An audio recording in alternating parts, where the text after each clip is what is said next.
I'm here to talk to you about a creature that a lot of people find very, very scary. But I don't. I think they're adorable. They come in a very small size, they can be very large, and if you look here, you might sort of get, well, an idea that it's creatures of the night, but specifically, if you look online at the program that we have, you'll see that there's a lot of stuff about bats. I went up to the Nature Center up in North Park. It's the Latodami barn that has all kinds of programs that you can do. I brought this paper. You can sign up for all kinds of activities, go online. They have a lot of trails up there at the Nature Center, tons of information and a map for you. But I want to share with you, I went out last night. I was looking for bats, and I had my camera, and I was ready to go out, and I was looking, and I looked up, and there were bats in the sky, and I was so excited, and I'm videotaping them, and I'm showing, oh, look, there are a lot of people out in the park tonight. Look at all the people. And then I got home, and I looked at that video, and it was like black. You know, it was so dark that we could not see those images. So I went back out today and got some information about bats. They weren't flying around today. Unfortunately, I didn't get to see them again. But maybe you can go out sometime right at dusk when it's just starting to get dark. And you can look up and see what kind of look like black birds, but they're bats up there in the sky. So I encourage you to get your grown-ups and go out on a hunt and see if you can find some bats that are flying around. They're really good at catching flies and mosquitoes, so we want to keep supporting the bats. Okay. Where Are the Night Animals by Mary Ann Fraser. This is dedicated to Mike. And you can see there's some water there, there's some hills and rocks, and way off in the distance, a house. The summer moon rises over the hill. A lone coyote howls. It sniffs the air. Then it begins its nightly hunting route. With the coyote gone, a skunk scoots out from its den in a log. Another skunk appears. The two romp, squeaking and squealing. They don't see the harvest mice scampering among the fallen branches. But a watchful barn owl does. It's a barn owl. It hoots and goes back to eating a gopher. The sound of the owl startles an opossum munching berries. She and her babies duck into the underbrush. Then cautiously she waddles out to the pond for a drink. You see that? How their mama carries them on their back. There are 1, 2, 3 facing towards us, and a fourth one over the other side. In the muddy water, a raccoon feels around for crayfish and snails. Above, a male tree frog calls to a female tree frog. Creak-cack, creak-cack. A shadow passes over the fog. A little brown bat dips and dives to snatch moths and mosquitoes from the air. By dawn, it has eaten 1/4 of its weight in insects. Think about that. If you weighed yourself on a scale and you figured out what 1/4 of that is, could you eat that many insects? I don't know. I don't think I could. The sun rises. The animals retreat to their homes. The day belongs to other animals.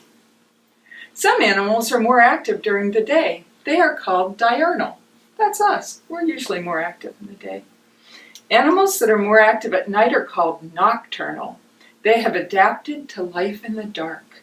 We never see most of these animals. They're hiding during the day when we are awake. But look, do you see the little possum walking away as the family gets up?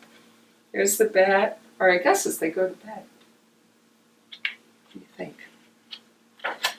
Yeah. With few people around after sunset, the coyote feels safe to crawl out of its den. It yips and yowls. From far off, another coyote answers. A skunk peeps out from its den and sees a beetle. It bounds toward the insect. The skunk's black and white fur blends in with the dark night. Many night creatures are black or gray. These colors make it hard for their enemies to see them. The coyote does not see the skunk, but its sensitive nose smells it. The coyote moves too close, and the skunk sprays it with a foul-smelling, oily liquid. With a yipe, the coyote runs away. Have you ever smelled the smell of a skunk? It is pretty stinky. You might notice that sometime if you're driving and one is by the side of the road. The harvest mice in the grass ignore the sharp odor. They scurry about looking for seeds. Their whiskers and fur help them feel their way through the dark. Their shrill squeaks to each other are hard for humans to hear, but not for the barn owl, right here, who is wide awake and listening. The owl swoops down from its perch. Like all barn owls, one of its ears is lower than the other. This helps the owl find the source of the squeaks. Its extra large eyes help the owl guide its attack. The owl snatches up a mouse in its claws, and then it lands on some grapevines that ramble over a fence. So you see all the mice there. There's the vines. The opossum family is feasting on grapes. Opossums cannot run quickly to escape their enemies, such as coyotes. They must look for food while under cover of darkness. An anxious baby possum sees the owls and tumbles from its mother's back. It lands beside the pond, unhurt, and climbs safely back up. The raccoon comes to the pond every night. Many nocturnal animals are creatures of habit. Visiting the same spots each night makes it easier for them to travel in the dark. The raccoon snatches a crayfish from the pond, then it dashes off with its meal through some reeds. See those tall grasses? Those are weeds. The tree frog leaps out of the reeds and lands on an oak tree. This small frog is an amphibian. Amphibians breathe through their lungs and skin. If they were active during the day, the hot sun would dry out their skin. Night air is cooler and moister and better for them. The little brown bat darts in and out of the oak's twisted branches. Click, click, click. The bat is making noise to help it navigate to find its food. The sounds bounce off, causing echoes. The bat can tell from the echoes how far away the object is. This is called echolocation. Some scientists think that bats became nocturnal to protect themselves from daytime animals. Other scientists believe that bats hunt at night so that they do not have to compete with birds for food during the daytime.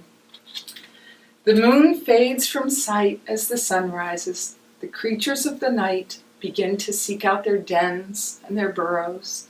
The animals of the day stir from their sleep. Here's an animal of the day, waking up. Sunrise and sunset are nature's busiest hours. A young raccoon passes a window. A child comes to the table for breakfast. The two meet, then each goes on its way. The night shift ends and the day shift begins. And you are such good listeners. There's a lot of information here if you're really interested in learning more about them. And as you can see, we have a whole lot of books about all kinds of animals that live and thrive in the dark. Okay, thank you for listening. I hope you enjoyed it, and we'll see you next week. Bye-bye. Okay, so here we are at the Nature Center. And again, you can hear all kinds of cicadas and occasional chirping of other things. So we're going to go on up the road here and see if we can find some nighttime animals. Okay, here we are at the beginning of the Nature Center. And as you can see, there's a whole lot of information, a lot of good literature that you can look at. There are displays in cases. And check this out, different types of bees, anatomy of a bee, a nest of a bee. There are birdhouses there. Lots of really cool projects here. So there's explanation on papers that you can read while you're here and learn some more. And there's almost too much to see at once. Check out that huge hornet's nest. And some old bottles they probably found on the property. And different things. Look at that big chunk of wood. Do you think you can count all the rings to see how old it is? That would be a challenge. And here are some fossils. That looks like a fern. Different kinds of twigs and things. All right, so now we're looking outside. A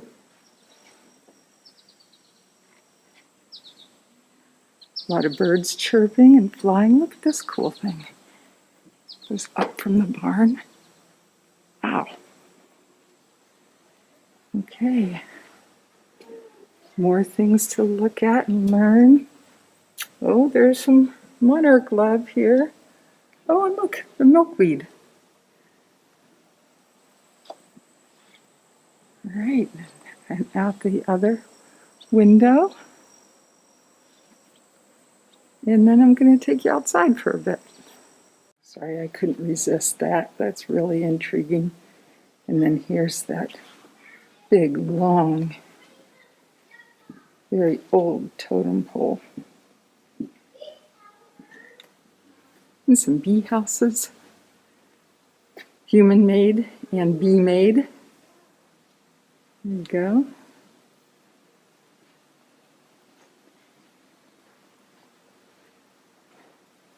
And some critters, a goose. Okay, now we're going to go outside. Okay, here I'm going to show you some of the outside of the building. I got to back up because it's a really tall building. So it looks like it's kind of showing the different seasons of the year. And you'll notice that there are critters in all of them. Do you see the little fox down in the corner? That's cool. There are places to sit if you want to just chill and hang out. And here's a little nature place that you can have picnics.